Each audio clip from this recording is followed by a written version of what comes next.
Hey horror fans, welcome to Room 237 and the first video of Room 237's first annual season of Ho Ho Horror.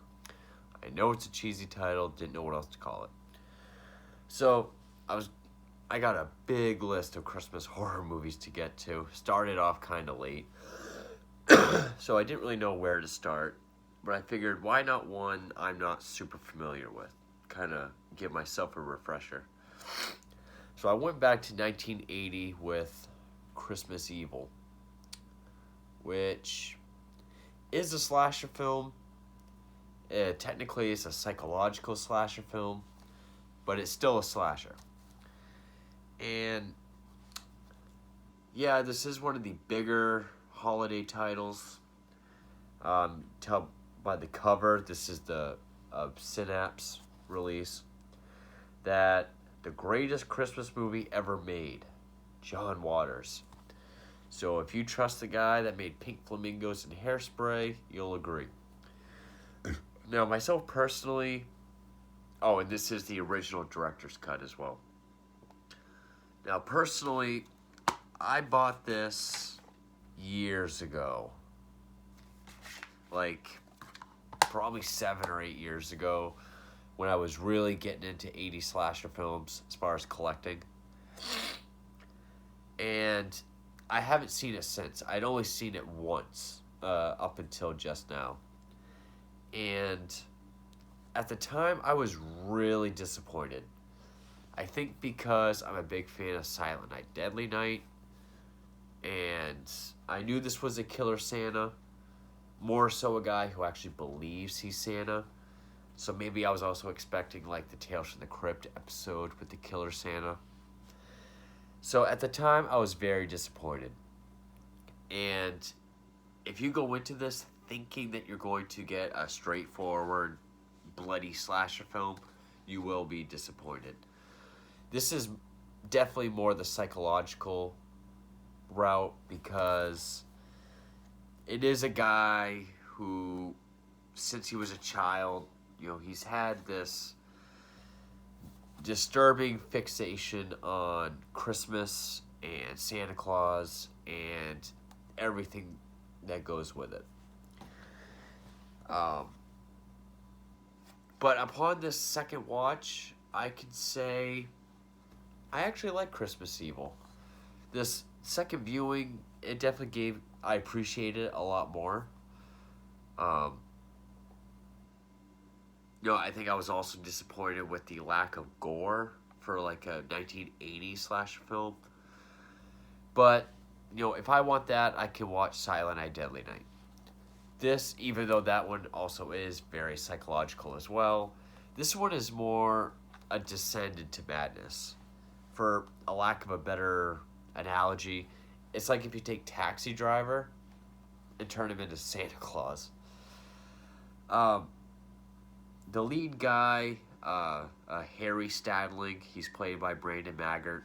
He's obsessed with Christmas and Santa Claus. In fact, the film opens up with him as a young boy who goes downstairs and sees his mother making out with and be groped by Santa Claus, played by his father. And this messed him up so much that he went upstairs, smashed a snow globe, and started cutting his hand with it. And this is carried over into adulthood. I mean, his whole apartment is everything Christmas. He works at a toy factory. He's the manager. And he's always Christmas spirit, good versus naughty, bringing joy and happiness. But even in the beginning, we get it's kind of beyond the boundaries of what's normal. He sits outside with his binoculars, and he looks in all the, I think it's like apartments across the way. And he sees like a girl playing with her doll. She's good. A boy doing something else. He's good. Then there's a boy cutting nudes out of penthouse. He's naughty. And he has these big, like, hardcover storybook looking books of good boys and girls and bad boys and girls. And just as the film goes on, you know, people kind of walk all over him. He's definitely a pathetic loser. Uh, People that work at the toy factory don't give a shit. They don't care about kids or the quality of the toys. And it's pretty much a build up to him making his own Santa suit. So much so that he even glues the fake beard to his face and he gets all happy. It's like, it's me. Like, I'm finally Santa. He tugs on it and like to him it's real. And at first, you know, he goes around, he goes to like a children's hospital. He takes like the whole inventory of the factory and gives it to the kids. And it sort of goes back and forth between him going to these places like that and also showing his contempt for people in his life that are not good. Not used to wearing Santa hat. Like this one coworker that had him cover his shift because he doesn't care about Christmas. He goes to the church he's at and he waits for him to come out. And there's a couple of these sort of 80s yuppie kids kind of giving him crap. And he takes a soldier like this, jabs it in the eye of one of them. Has like a toy axe that's apparently sharp enough to hit someone in the skull, the girlfriend of another one. That's really the only blood we get. And I mean, decent effect. I mean, see it go in the eye. It's that thick, really vibrant red blood that's in like a lot of Italian films of like the 70s. And just as it goes on, you just see him descend and become more disassociated. Now, originally this was titled You Better Watch Out, which honestly sounds just as good as Christmas Evil. I do know there's another movie that came out recently that's sort of like Home Alone, but times 10, called You Better Watch Out. That I have not seen. Probably not going to have time to get to it this season. But they did do a good job on, like, as the film goes on, you know, his suit gets dirtier because he even tries going down the chimney of some houses. You know, he's really pale. He's got bags under his eyes. You can just tell he's out of it. So the lead actor, Brandon Maggart, did do a good job. It was directed by Lewis Jackson. I'm not sure what else he's done. It was written by Lewis Jackson as well.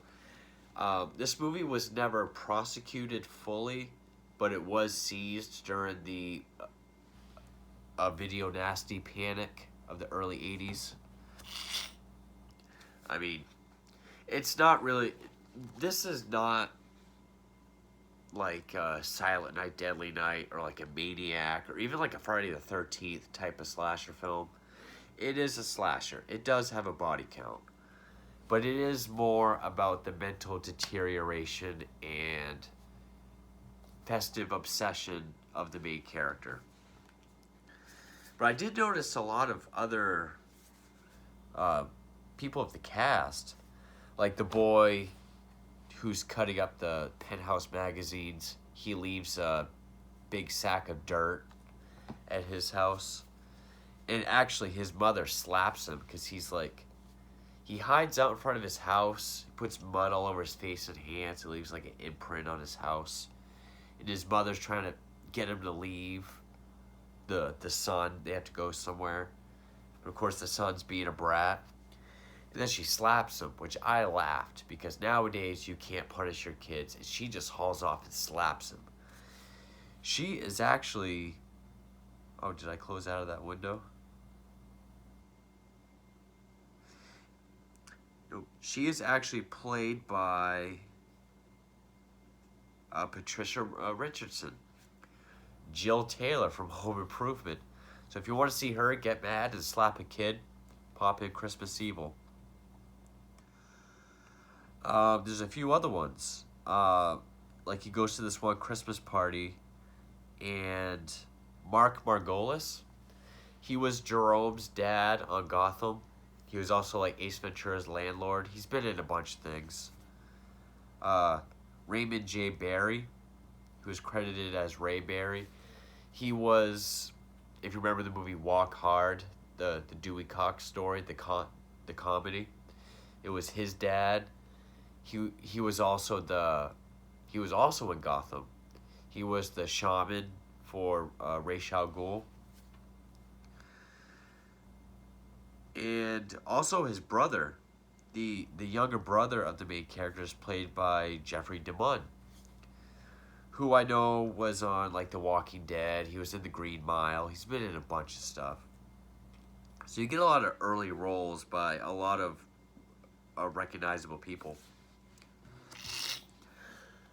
And it does sort of get a little silly towards the end, because by Christmas Day he's all over the news because of the people he's killed. I mean, he has a white van that he painted a sleigh on, dressed as Santa. He kills the people in front of a church, in front of a group of people. The co-worker he kills, that's where he went down the chimney. He slashes his throat with the star of a tree. So everyone's kind of on the lookout for him. And it even gets to the point where there's an angry mob with torches. They go all Frankenstein on him. And the very ending, the first time I saw it, I was like, this is incredibly stupid. Here, I was a little bit more open about it. He's in his van. The mob sort of won't get out of the way, and it forces his van through like a guardrail off a bridge. We're supposed to believe, or safely assume, he crashes and dies. But his brother, Jeffrey DeMunn, who's watching all this happen, sees the van just kind of float away, and we see the sleigh on the van fly towards the moon as the ending of 'Twas the Night Before Christmas gets voiceover. I'm guessing that's his dying vision. That still is kind of silly. But,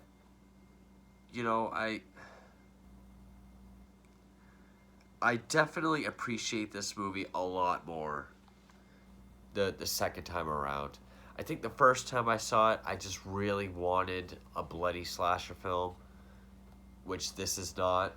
Again, if you think you're getting Silent Night, Deadly Night, you're going to be disappointed. I mean, I would say it's just as psychological as Silent Night, Deadly Night, but that one is obviously more of a slasher than this is, although this is still very much a slasher. The music, it sort of has the typical kind of music that you would associate with like a Christmas horror movie. Actually, a lot of the music cues sound a lot like Silent Night, Deadly Night. There was more things I wanted to say that I'm kind of forgetting about. But I mean, even on the back, John, like the quote from John Waters, is like he wishes he had kids so he could watch this with them. If they didn't like it, they'd be punished. John Waters is a weird guy. I haven't seen any of his movies, just not for me, I guess. But yeah, Christmas Evil, definitely a movie I've grown to appreciate with this second viewing. I know there's a bunch of Christmas movies, especially in the 80s alone, like just between, Black Christmas of 74 and 1984, Silent Night, Deadly Night, and Don't Open Till Christmas. God, I know I sound terrible. But yeah, I enjoyed how this guy's just obsessed. He really does think he's Santa. I mean, he goes around to all these different places, and he gets to live his dream Sort of like that Twilight Zone episode where the guy wants to be Santa. Only in Twilight Zone he doesn't kill people. But it definitely worth checking out. I know of the number of 80s Christmas horror movies. This is one of the bigger ones. But I definitely enjoyed it this second time around, and I would recommend it. 1980's Christmas Evil. So stay tuned for more specials from the season of Ho Ho Horror. Can't really say what order I'm going to be doing these in. I'm just kind of winging it as I go. I do know that more of my favorite ones might be pushed closer to Christmas. But I also have remakes to do, so I want to do those back to back. There's going to be 2 episodes of Reslashed for this. So I won't be taking requests. I'm sorry about that, but I've already got a list of Christmas stuff to get through. But anyway, so for the first episode of the Christmas season, 1980's Christmas Evil. Thank you for watching.